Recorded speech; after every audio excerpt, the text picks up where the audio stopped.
I'm Kate, and I am back with another Take Out Your Tools Tuesday. Now, these are one of the tools that I take out quite frequently. They are one of my favorite tools to have in my craft room. I do know that they take up a ton of space. I mean, look at this honkin' man. It's huge. These are awkward. They just take up a ton of space, but they're really awesome to have. They're an oldie but a goodie, right? So these are border punches. In case anybody did not know what they are border punches. Some of them are like standalone border punches where you could just take this image right here and get a whole bunch of stars and use it as confetti, or you could punch out a whole border and have an open star border. So that's that one. Then this one here is a Martha Stewart one. It also has a corner punch to go with it. And so it can create an entire square going on. And the dimensions on these come in the package. So don't throw your packages away because they are very specific in order for them to work. Trust me, I tried to manipulate, it doesn't work. And then these ones here, mine's marked paper only because I have another one that I use, same exact one that I use on my glitter paper, because I just love that teeny tiny little scallop of glitter paper sticking out. So, but that does dull your blade, and then when you go to punch out paper, it like jagged edges your paper, and not the same effect. So I did end up with two of these medium, I would call those medium scallop punches. And then, of course, Creative Memories has their own types of, oh, I'm holding it upside down, I don't know why, their own types of punches. Now, these ones are uber super fun. I absolutely enjoy these ones. And then, of course, there is this border system that Creative Memories has come out with. Now, I don't own a whole bunch of these. They don't seem to last very long, and I don't like product that is hurry up and buy because I'm only here for 24 hours. I don't like that type of product. It just frustrates me because it makes people impulse buy, and I'm not, no. Okay, off my pedestal, I apologize. So this border punch comes with this whole track system. Whoa, is it supposed to do that? I don't know. Yeah. There we go. Maybe. I broke it, you guys. Oh no, I see it. It has like a little clippy thing right there. So it's only supposed to go up this high. It's not supposed to go all the way up. How am I supposed to know? So, anyways, your paper gets in here and it gets smushed by these little like black, they're not foamy things, but they are quite soft, and it's enough pressure to hold your paper down. And then you put this inside these little grooves right here, and there's a big and a large. Okay, well, a big and a small. Okay. And basically what you do is you start right here and you punch, and then you work your way down the chain, or if you want, you can start down here and work your way up the chain. It's however anybody wants to do it. This one starts right here and goes up, and then it punches an exact 12 by 12 border. So one of the things that made this very, very popular, I believe, because I don't remember which one came first, the chicken or the egg, but this was so popular because it was a true 12 by 12 border, where on the Cricut, you could only get an 11.5, okay? And so this was a huge deal back in the day, but I don't know if Fiskars or or Martha Stewart or any of these other companies came out with these at the same time. I just can't remember. But I know that that's what this was all the rage for, is, oh my gosh, I finally get a 12 by 12 border. Oh, and hey, look. Do you know what that's for? That's how far you put your paper in. Okay, so when you put your paper in, like so, oh, I did it again, you guys, don't do that. When you put your paper in like so, you butt it all the way up to this little guy, okay? You smush your paper down, you fold this back, and then you punch, okay? And what this little guide does is it puts it in exactly where you need to go. All right, so I just brought out all of these different punches so I could show you guys the different types of punches that are out there. Each punch requires a different organization. I have mine all in like a little basket, and they're all standing up like this because on the side right here, I can see what my punches are. So mine all stand up like this, and then they take up only this much space instead of trying to find this much space plus however high they go. I don't like stacking things because then I have to move that many to get to this one. So I prefer to have them all standing up like this, and then I can just grab out what I call a cartridge.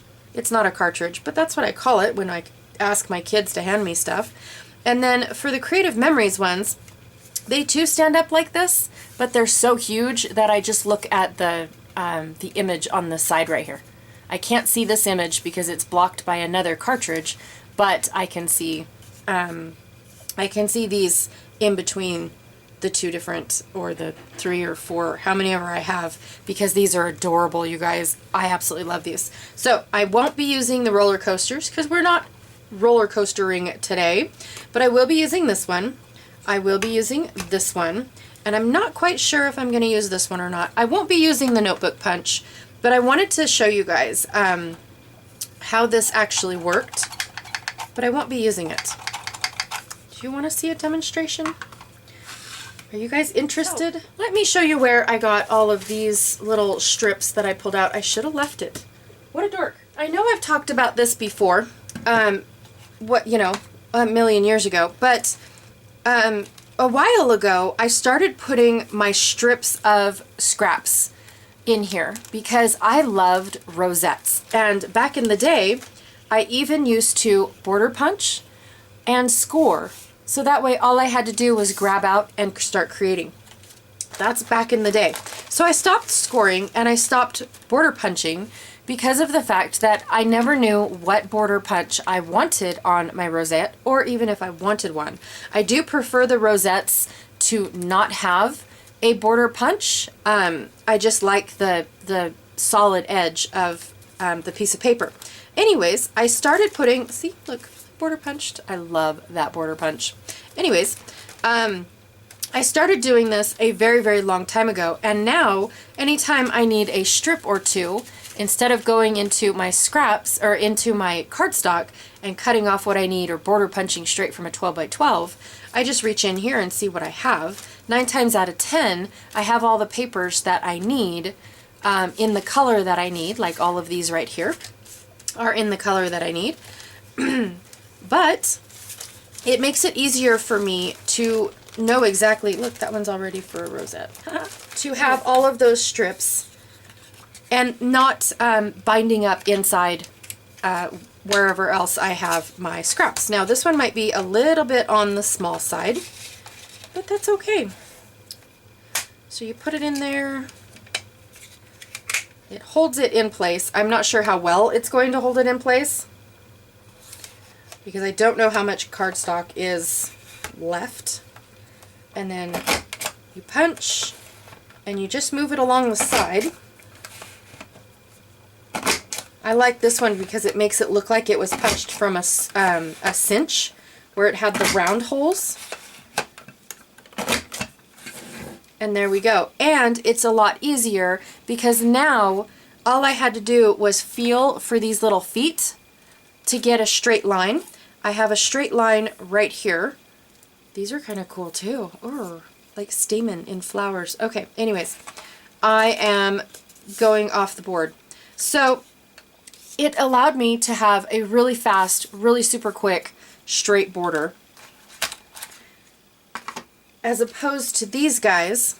Okay, I'll just punch on this side because I know I won't want it that thick. Now this one is a little different because you have to line this up and you have to make sure that it is straight.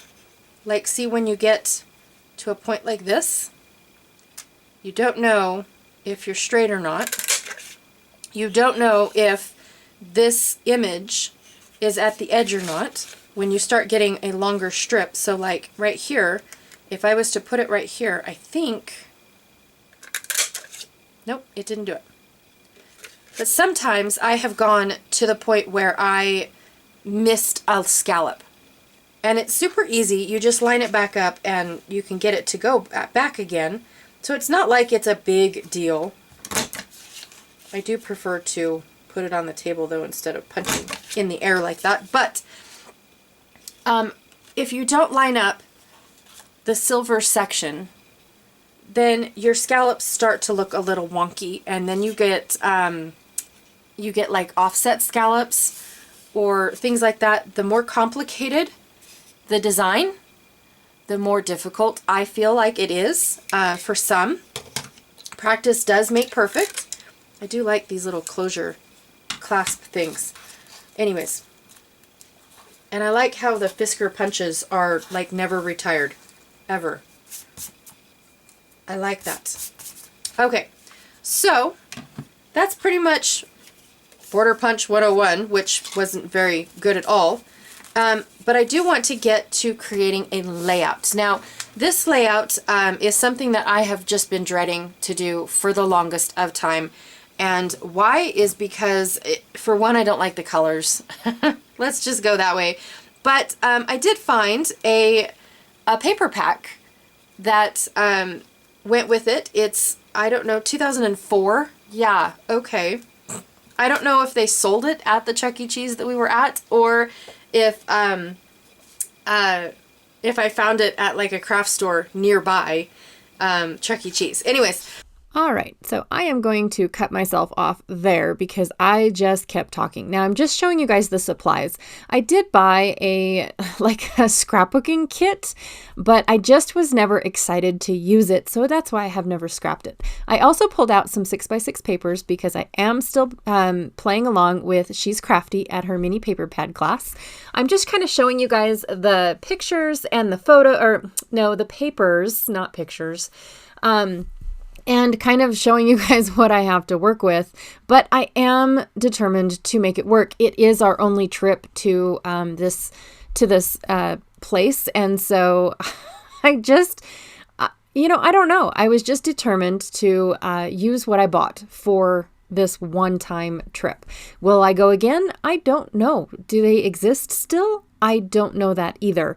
I guess I'll have to find out when we go into the big city. So I pulled out some thickers and decided that I was going to make my title black instead of what I cut off of the edge around my photos. Now, some of these photos came straight from the actual Chuck E. Cheese. They actually came from one of them was a little car ride, and then I think one of them was a photo booth. I don't remember. But the photo booth was weird because the colors are purple and orange and all that stuff, and the photo booth's frame was blue, and I didn't like that, and I think that was what was deterring me from finishing these layouts or even creating them. So anyways, I am taking a little off the wall leap with something that I always see Galaxy Girl. She is Janet Fritz over here on YouTube. Actually, she's Janet Girl. No, she's not Janet Girl. Oh my goodness. She is Galaxy Girl here on YouTube, but her name is Janet, and she does this quite a bit where she takes fun and funky papers and brings them in at an angle like this, and I have never done this before. So I thought that I would give it a go.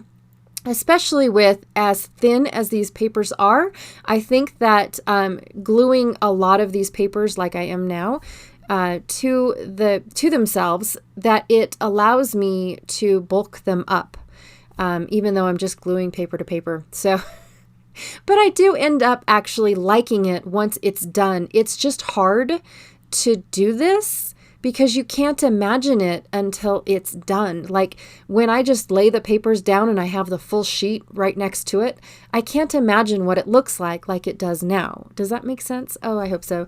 Anywho, I punched out the Martha Stewart little squiggly border.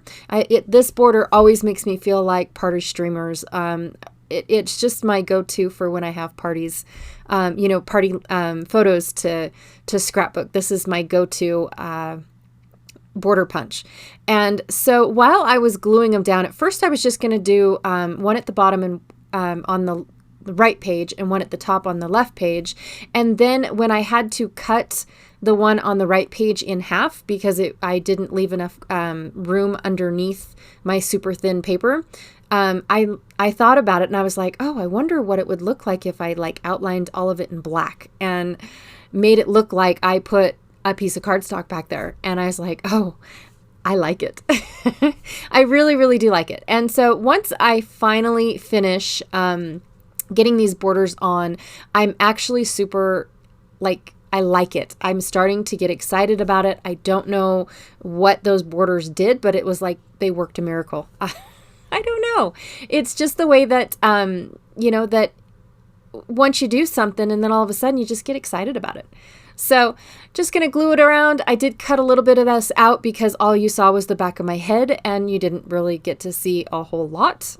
I was like, wow, that's not entertaining, you guys. The back of my head is not that special. Anyways, now I like it. Look at that. And from afar, it's like so... Yay. I don't know. I do like it. I wish the little head icons were slightly smaller because it's the head of a mouse, but but it's okay. I kind of sort of cover him up. I don't make him the center of attention.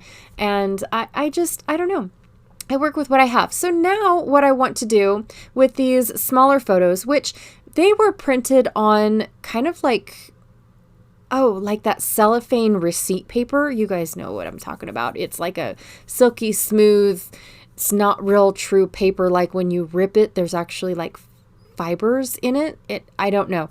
It's weird paper. But I trimmed them all out and now I'm just measuring them to see what size because I want to make them into Polaroids. And then that way they take up a little bit more space on the layouts as well. I don't really feel like going through my stash to pull out other items to match what I'd already picked out or to match this little kit. I just wasn't in the mood, you guys. I get into I just want to work with what I have type moods. And no, you know what? Let's just admit it. I get lazy. I already pulled all this stuff out and I did not feel like going through my stash to try and find other things that would match. I mean, I would have had to go through my purple bin, my orange bin, my green bin, my red bin, all the bins. And I just didn't want to do that. So I made what I had work, even though it's kind of on the minimalist side. Anyways, what am I doing? So I made my little Polaroids, and what I did at the bottom of the Polaroids was I punched out the little stars. And now I'm stubbing the edges of those because now they kind of look like tickets as well. So the bottom half of them do anyways. And it's going to be really super cool. I love doing this, especially with this star punch, because I feel like that's kind of sort of what it was meant for instead of being a border, because it doesn't have an end. Like if you were to go from edge to edge, the stars would go off the edge. So I don't know. Not really sure. But I did go edge to edge on some of my black pieces that I pulled out of my little my scrap strip bag. I don't know. I don't have a name for him. But anyways, I punched out a row of stars and I backed the border coins, I guess I should say, with those stars. And now they kind of sort of looks like a film strip, but instead of like squares, they're stars. And so I thought, oh, that's kind of cool. I don't know. It gives the border strip something else other than just, hey, I'm a row of coins. Yeah, I don't know. All I know is I like it a lot better than what I did. So here are my film strips. Or not film strips. Nope. Talking about film strips and looking at Polaroids. So here are my Polaroid photos. I absolutely love them. I love the neon green that the cardstock adds to the layout.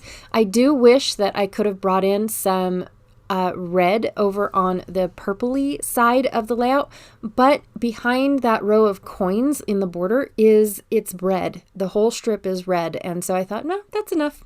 I'm good. I did decide to break up the title across both layouts. So now it says My Trip To, and then on the other side it'll say Chuck E. Cheese. But I also have another icon to put on my pocket pages that also says Chuck E. Cheese. So, and I think it's kind of like the icon that's outside the building. I'm not sure. I don't remember any part of this, you guys, except for going there. That's all I remember. So then I decided that I was going to use up the rest of this icon paper as well as the purpley wavy paper. And I thought it would be perfect to lay it down on some green. I don't know. I just thought that it matched the other side, the 12 by 12 really well. Plus, I didn't have any more orange. I wished I would have had some orange, but I did not, and I'm okay with that. I don't want to pull out, more supplies than I already had, but I do decide that I want it on the other side of this pocket card as well, since I had both sides to fill in. And I think it works out really good. I really do. I also have another 6x4 pocket to fill in that I do not have a paper for. So I'm going to work on that here in just a minute. And I still have enough of this purple icon paper to make that happen, to make it match, both pockets. And I still used, both of those green 6x6s that I really wanted to use as well. So I was super stoked that I got to use the papers that I intended to use. If not all of them, I got to use most of them. So yeah, yay. I did almost miss the upper right corner of that pocket. I kind of sort of was just eyeballing it and almost kind of sort of missed it, but hey, that's okay. You can't really tell in the end. In fact, I totally forgot about it by the time that I was done putting together my pockets anyways. So I cut the strips, the coin border strip, into 3 pieces. I'm going to use one on one side and one on the other. And then I am just going to repeat the exact same thing. I'm going to punch out the border stars, back it with, back the coins with the stars, and that's pretty much it. I didn't feel like you guys needed to see it 6 times because that's how many times I do it. Actually, I only do it 4. But hey, I just didn't think that you guys needed to see it over and over and over again. So this one here where it says this little die cut that says Chuck E. Cheese, I'm going to have it facing the left page because then you can read it as, My Trip To, and then you read the pocket, or you can flip it over and read the right page. So I just thought that it worked really well the way that it was. I went ahead and I glued all my photos to the cards that I decided. I did bring in a pop of red, considering that my daughter was standing behind a bright red counter on the other side, and my son is in a bright red car on this side. So I thought, oh, this is the perfect chance to bring in a lot more red than I did on the 12 by 12 layouts. So here I go again. I'm going to punch more stars. I fast forward that way too fast. You guys don't even get to see it because you've already saw it twice. I just did the exact same thing over and over again. I did go into my gold stash, my gold color bin, and pull out this Good Times little word. And the only reason why I did that is because, confession, it was already sitting on my desk and I didn't have to get off my butt. That's it, in all honesty. And I'm using this little icon of the mouse pointing to us. Yeah, he's creepy. I don't know. I definitely would have been scared of this guy when I was a kid. You can't make him cute. I'm sorry. He's a mouse. And so anyways, finally cut that card in half. So now I have 2 3x4 cards to go up in the top, but I like how they go across 2 different pockets. I've just always liked doing that. And I am adding dry adhesive as well as liquid adhesive to this die cut because he will go on the outside of my pockets. I just love doing that kind of little pizzazz on my pockets. And I am done. I do feel like these pages are a little bit minimalist, but I do like actually how they turned out. That little corner trick of the paper that Janet does is just amazing. And I'm so glad that I tried it on this layout because I think that it helped out a bunch. I really, really do. So here's a close-up of the two 12 by 12s. And now here is the pocket page because I don't feel like the pictures do it any justice, even though I didn't hardly do anything to these pockets at all. I didn't add enamel dots. I didn't do anything. I did add 3 numbers to the left-hand page, and that is just the ages of the children that are in the photos. That's all I did. Thank you so very much for watching. I hope you guys join me next Tuesday for Take Out Your Tools. We are going to be working with punches all month long, and I cannot wait to see what we have in store for tomorrow. I'll check you later. Bye.